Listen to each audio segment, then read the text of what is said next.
I'm Dane, and this is Dane Explains.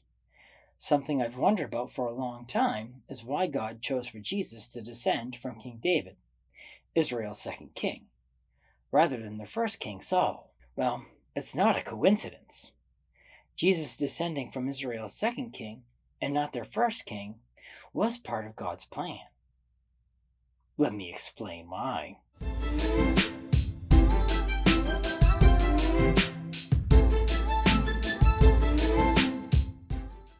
It always kind of bothered me that David wasn't Israel's first king, because Jesus was famously one of his descendants. It seemed odd to me that God would purpose things to happen that way, or even let it happen that way. Now, anyone who has read the first book of Samuel knows King Saul, Israel's first king, wasn't exactly a fantastic guy. So it makes sense that God chose for Jesus to not be his direct descendant. But God is omnipotent. He could have made sure things played out in a different way, but he didn't. It just felt less fitting. However, I had things turned around.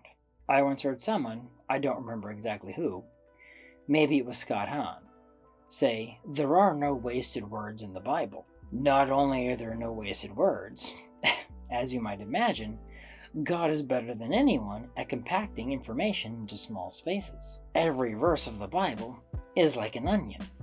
It has its obvious surface meaning and then many layers underneath, revealed when you examine it in different contexts. That being said, I've mentioned the idea of typology in my previous videos.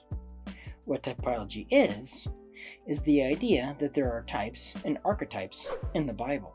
Usually the type is an imperfect reflection of the archetype. For instance, Adam is a type of Jesus, and Eve is a type of Mary, where Adam and Eve are the types and Jesus and Mary are the archetypes.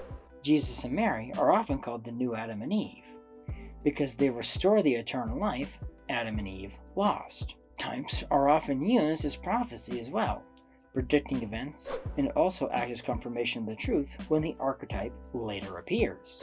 In this case, King David is considered a type of Jesus, being the king of Israel.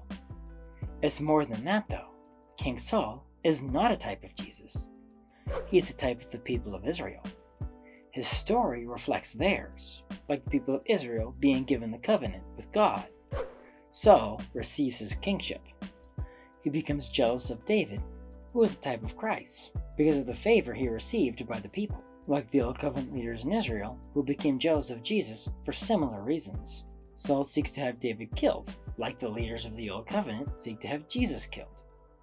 Saul's kingship is taken away and given to David, which mirrors how the religious authority was taken away from the leaders of the Old Covenant and given to Jesus.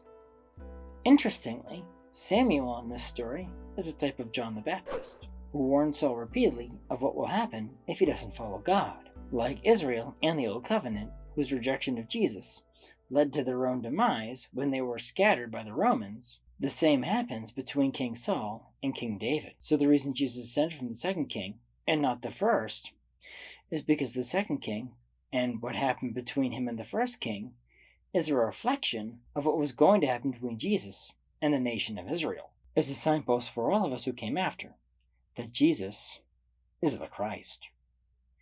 Thank you for watching.